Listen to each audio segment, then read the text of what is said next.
প্রচার করে দেয়া এই কালচারের জনক হচ্ছেন তিনি বিভিন্ন সময়ে এই আওয়ামী লীগ সরকারের আমলে যারা বিরোধী দলের থেকে কথা বলার চেষ্টা করেছে, ভয়েস রেজ করার চেষ্টা করেছে, তাদেরকে একের পর এক পরিকল্পিতভাবে অপহরণ করেছেন, গুম করেছেন, বছরের পর বছর আটকে রেখেছেন। সেখানে তাদেরকে নিয়ার ডেথ এক্সপেরিয়েন্স দিয়ে এমন নির্মম অত্যাচারের মাধ্যমে তাদেরকে আটক রেখেছেন। তাদের মধ্যে বহু মানুষ আজও ফিরে আসেনি। তার নেতৃত্বে বিএনপির নেতা ইলিয়াস আলীকে অপহরণ করে হত্যা করা হয় বলে আমরা জানতে পেরেছি।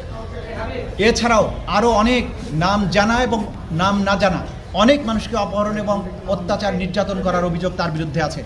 তার পৈশাচিকতার যে স্ট্যান্ডার্ড, সেটা কেবলমাত্র 90-এর দশকে বসনিয়া হার্জেগোভিনায় সার্বিয়ান বাহিনী যে অ্যাট্রোসিটি চালিয়েছিল, যে গণহত্যা চালিয়েছিল, যে ধরনের অত্যাচার করত, সেই অত্যাচারের সাথে আমরা তুলনা করেছি।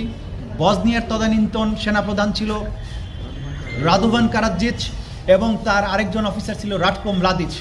তারা যে ধরনের, তাদেরকে বলা হতো বলকানের কসাই বলা হতো তাদেরকে। আমাদের এই বলকানের কসাইদের মতো বাংলাদেশের কসাই হিসাবে এই জিয়াউল হাসান হত্যাকাণ্ড থেকে শুরু করে অপহরণ, নির্যাতন, গুম এগুলোর সাথে জড়িত ছিলেন। তার বিরুদ্ধে সুস্পষ্ট অভিযোগ এসেছে।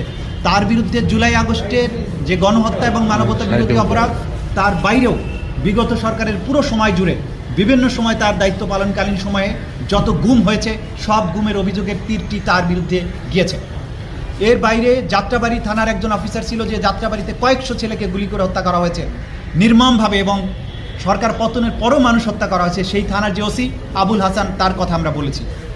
সাভার অঞ্চলের একজন এসপি, একজন এএসপি, একজন ওসি, যারা আশুলিয়াতে 6টা ছেলেকে গুলি করে হত্যা করার পরে লাশ ভ্যানে মালপত্রের মতো এরকম চ্যাংদোলা করে প্রথমে রিক্সা ভ্যানে উঠিয়েছে, পরবর্তীতে পুলিশের ভ্যানে তুলে পেট্রোল দিয়ে আগুন জ্বালিয়ে তাদেরকে পুড়িয়ে নিশ্চিহ্ন করতে চেয়েছে, প্রমাণ করতে চেয়েছে যে পুলিশ ভ্যানে আন্দোলনকারীরা আগুন দিয়ে এই লাশগুলো পুড়িয়েছে।